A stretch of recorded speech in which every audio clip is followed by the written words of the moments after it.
I sat in my office on the 34th floor of Novacor Tower, the glass walls framing a perfect view of Seattle's waterfront just as the sun broke through the fog. Below, the staff at Halverson Dynamics were filing into their high-tech headquarters, unaware that the software routing their security badges, emails, and project data all flowed through a platform built by the person they once humiliated. 5 years ago, in that very building, I was 25 years old and the youngest systems engineer in Halverson's research division. "This is absurd," Calvin Halverson scoffed, reclining in his carbon fiber executive chair while reviewing my pitch deck. "You're telling me this algorithm, written by someone fresh out of grad school, can cut our back-end processing time in half?" I stood tall even as my hands trembled. "Yes, sir. The pilot reduced workflow redundancies by 81%. He didn't even let me finish. "Kendra, I don't need TED Talk ideas. I need professionals who understand infrastructure at scale." My manager, Alex Monroe, chimed in nervously. "She's been outperforming our senior architects in test simulations. I thought—" "You thought wrong," Halverson snapped, his voice sharp and final. "This company was built on precision, not dorm room theories. Ms. Reyes," he never bothered to learn my last name, "focus on your assigned duties, or there won't be any to return to." That day, I walked out humiliated, my laptop clutched like a lifeline. But the real blow came 2 weeks later. It was past 10 p.m. when a shared drive link blinked onto my screen. Someone had forgotten to revoke my executive access. Inside a folder labeled Innovation Pipeline, I found my entire proposal, with Alex Monroe's name on it. They had stolen it. But they misunderstood the architecture. What they deployed was a time bomb. I could have gone to HR, or filed an ethics complaint. But I did something better. I left Halverson Dynamics the next morning and spent the next 3 years perfecting my platform. Investors laughed at first, until they didn't. Novacor Labs was born. We licensed the platform back to the industry, including Halverson. So now, every keystroke they make goes through me. The software they dismissed now runs their foundation. And I never had to raise my voice. Only my standards. My resignation letter was short and respectful. I cited personal reasons, gave 2 weeks' notice, and left Halverson Dynamics with nothing but my code and the fire to prove every last one of them wrong. They never thought to ask what I'd patented, never imagined that the junior engineer they brushed off had already filed for intellectual property protection under her own name. The first 6 months were brutal. I moved into a cramped studio off Pike Street, living on instant noodles and caffeine, coding for 18-hour stretches. But NeuronX evolved. Fast. What started as a streamlined process optimizer transformed into an intelligent, adaptive enterprise system, a neural platform for business ecosystem. Not just software. A digital nervous system for corporations. Then came the pitch that changed everything. At a private showcase for emerging tech, I met Sarah Zhang, a venture capitalist with a reputation for spotting breakthrough innovation before anyone else. She didn't just skim my demo, she dove into it. "Walk me through the neural interface again," she said, eyes sharp. "How does it integrate with legacy platforms in real time?" We spoke for hours. Data architecture, scaling protocols, deployment strategies. When we wrapped, she leaned back and grinned. "This is impressive. Why hasn't anyone launched something like this before?" I didn't hesitate. They tried. Halverson Dynamics launched a Mimic last year. It failed. She raised a brow. "Wait, that was you?" "No," I said. "That was their attempt to copy me without understanding how NeuronX really worked." She laughed, a knowing laugh. "That fiasco tanked their entire R&D department. Do you realize how many companies are now looking for exactly what you've built?" I did. I was counting on it. $5 million for 20% equity, she offered, and introductions to my entire tech portfolio. A week later, Novacor Labs was born. With Sarah's backing, we moved fast. Her connections opened doors I never thought I'd walk through. Within 3 months, we signed our first major client, a regional bank desperate to modernize. Within 6, we had a waiting list of Fortune 100s. NeuronX worked flawlessly. I stayed out of the spotlight, used only my middle name and mother's maiden name in public filings. As far as the world knew, NeuronX came from Elizabeth Morgan. Halverson never connected the dots. and I never had to expose them. Their loss became my legacy. Their failed attempt to reverse engineer my platform had cost Halverson Dynamics millions. The implementation collapsed, customers fled, and their stock began a steady freefall. Meanwhile, NeuronX became the benchmark. Then the email arrived. Subject: Request for consultation. Dear Miss Morgan, I represent Halverson Dynamics, a Fortune 500 company seeking to modernize our enterprise systems. We've followed Nova Core Lab's success with great interest and would like to discuss potential collaboration opportunities. Sincerely, Calvin Halverson, CEO. I read it 3 times, slowly, savoring every carefully worded plea. They weren't just reaching out. They were begging. Sarah spotted it first in our CRM system. She called me instantly. Tell me you're going to meet with them, she said, barely hiding her excitement. Oh, I will, I replied, staring out at the Halverson Tower from my penthouse office. But not right away. You're ruthless, she laughed. I adore it. I let them stew for 2 weeks. Their stock dropped another 12%. Analysts started speculating on executive shakeups. Calvin gave vague interviews about strategic transitions. It was delicious. Finally, I replied, a short polite note agreeing to a meeting, on my terms. They would come to me. The morning of the meeting, I hit the gym in my building, burning off anticipation. 3 years ago, I stood in Calvin Halverson's office, being told my ideas were naive. Today, he was coming to me. My assistant's voice broke through my thoughts. Miss Morgan, Mr. Halverson and his team have arrived. I slipped into a navy designer suit, the price tag higher than my entire annual salary at Halverson back then, and walked calmly to the glass conference room. Let the games begin. He entered first, still tall, still impeccably dressed, still carrying that air of executive infallibility. But now, his confidence was cracked. I saw it in his eyes. Miss Morgan, he said, extending his hand. Thank you for making time. Behind him, Alex Monroe, and 2 other faces I knew all too well. None of them flinched. Not one hint of recognition. Funny what 3 years, a new name, and undeniable success can do to your image. Please, I said, gesturing to the long table. I took my time settling in at the head. Let them wait. Let them wonder. Let's be direct, Halverson said, folding his hands. We need your help. Halverson Dynamics is looking to modernize our enterprise systems. NeuronX's track record speaks for itself. I raised an eyebrow. Does it? Tell me, Mr. Halverson, what exactly do you know about our system? He launched into a memorized monologue, carefully laced with buzzwords. Machine learning, real-time optimization, behavioral data loops, terms he didn't truly understand, no matter how smoothly he said them. I watched Alex Monroe nodding along, no doubt the one who coached him. Impressive research, I said lightly when he finished. But I noticed you haven't mentioned your company's last attempt at transformation. The room chilled instantly. Calvin's jaw tightened. That was an unfortunate misstep.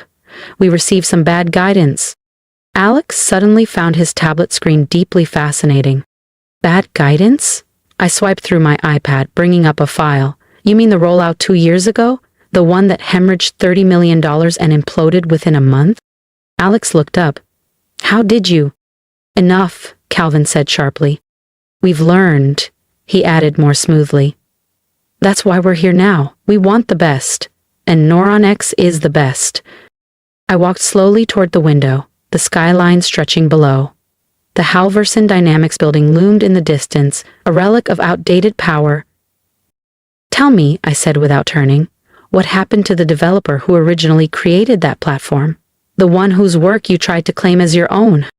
Silence. I don't know what you're referring to, Calvin replied, but the edge in his voice betrayed him. I turned around and locked eyes with him. No, let me refresh your memory. You developer, female. Propose a self-learning system you dismissed as naive. You remember now? Alex's face lost all color. Calvin narrowed his eyes, staring hard.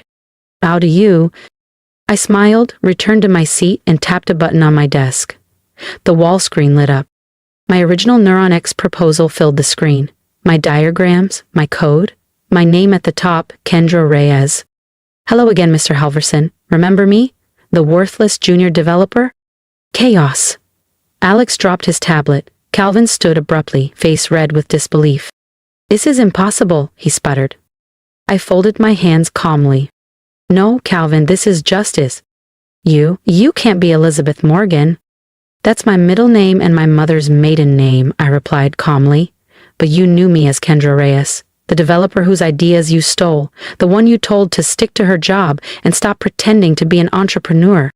We'll sue, Calvin Halverson snapped, but the tremble in his voice betrayed him. That platform was developed while you worked for us. No, I cut him off. Neuronix was patented before I ever stepped into that meeting with you. You can check the filings. I leaned forward with a faint smile. Oh wait, you can't. Your systems are still too outdated to access archives that far back. I stood and smoothed my skirt. But that's not why you're here, is it? You're here because you need Neuronix. Your competitors have already adopted it. Your clients are jumping ship, and every day you delay, your market share bleeds out. Name your price, he muttered through clenched teeth. Price? I laughed quietly. Mr. Halverson, I think you misunderstand. I'm not selling to you, I'm buying you. I slid the document folder across the table. Novacore Labs is launching a hostile takeover of Halverson Dynamics. We already have the support of 42% of your shareholders. With your current stock drop, we'll secure the rest within the quarter. Calvin's hands trembled as he scanned the paperwork. The color drained from his face. This is revenge. No, I said coolly. This is business. Your company is undervalued, has existing infrastructure and a recognizable name. With the right technology, it could thrive again. That's what we do. We acquire and rebuild. I paused. That the acquisition is also poetic justice? Just a perk.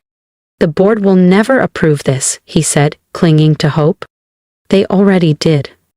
I pressed a button. A new screen appeared, board votes, signatures, the motion passed. You were the last to know. Alex Monroe sank into his chair. What happens to us? Death depends. I sat back down, eyes sharp. Novacore keeps valuable employees, but we start with a performance review, especially regarding how senior staff treat junior innovators. Calvin looked crushed. You can't do this. I stood again. I already did. Security will escort you out. HR will be in touch. Oh, and Calvin? I smiled faintly. Your office has a lovely view. I think I'll keep it. After they left, my phone buzzed. Sarah's voice came through, breathless with excitement. How did it feel? I smiled. Better than I ever imagined. I am, I replied, watching through the floor-to-ceiling windows as Calvin Halverson and his team were escorted from the building. How's the stock responding? Up 12%, Sarah said. Wall Street loves the idea of Novacore modernizing Halverson Dynamics. I smiled. Schedule the press conference for tomorrow morning. It's time for Elizabeth Morgan to step into the light. You're going public with everything? I turned from the glass. Not the whole story. This isn't about revenge. It's about innovation replacing obsolescence. About vision outlasting ignorance. About software once called worthless, becoming the foundation of the future. Exactly. The next day I stepped behind the podium with the Seattle skyline behind me, announcing Novacore's acquisition of Halverson Dynamics. I wore the same navy blazer I had worn to that humiliating meeting 3 years earlier. No one else would recognize it, but I did. Reporters asked about my background, why I'd stayed anonymous so long. I gave them rehearsed answers. Focus on product, let results speak. They didn't need to hear about the sleepless nights, the ramen dinners, the nights I almost gave up after being told I wasn't enough. Success speaks louder anyway. Within a month, Halverson Dynamics was fully integrated into Novacore. I kept my promise to evaluate fairly. Many stayed, some thrived. Alex Monroe now manages internal audits, competent but uninspired. He never saw what Neuronix could be, only what it might cost. Calvin Halverson retired early. His corner office, it's now my secondary workspace. More symbolic than functional, a quiet reminder that no idea is worthless in the right hands. Sometimes, during quiet nights, I open my old pitch deck, the one he called naive. The lines of code, the original system diagrams. They remind me that success isn't about proving them wrong. It's about proving myself right. The Halverson building still stands, but now it bears the Novacor Labs logo. Thousands of employees log in each morning, running their operations through a platform designed by a woman they once overlooked. And in the pocket of my old blazer, I keep a folded note, my resignation letter from 3 years ago. On the back, written in my shaky handwriting from that night, remember this moment, it's not the end. And it wasn't. It was the beginning. If you've stayed with me through this story, thank you. Not just for listening, but for seeing me. I used to believe that silence was the price of survival, that playing small would earn me a seat at someone else's table. But I learned the hard way. You can't grow in places that bury your light. They called me naive, arrogant, and unqualified. But what they didn't know was that every late night, every failure, and every dismissal was forging the version of me who would one day sit at the head of that table and own it. If you've ever been underestimated, I want to hear from you. Drop a comment. Tell me about the time they told you you weren't enough and what you did next, or what you will do next. Because this isn't just my story, it's yours too. And if you're standing in that quiet place between doubt and breakthrough, here's my advice. Don't wait for permission. Build, learn, file the patent. Launch the idea. Back yourself when no one else will. You are not too young, too late, too soft, too much. You're right on time. Support stories like mine by hitting that subscribe button, because the world needs more narratives where underestimated voices rise and win. Share this with someone who needs that final push to trust their own potential. Let them know they're not alone. And if you're still wondering if your work is worth it, if your idea matters, if you're ever going to get your moment, remember this. I didn't see me coming either. But I showed up anyway. And so can you.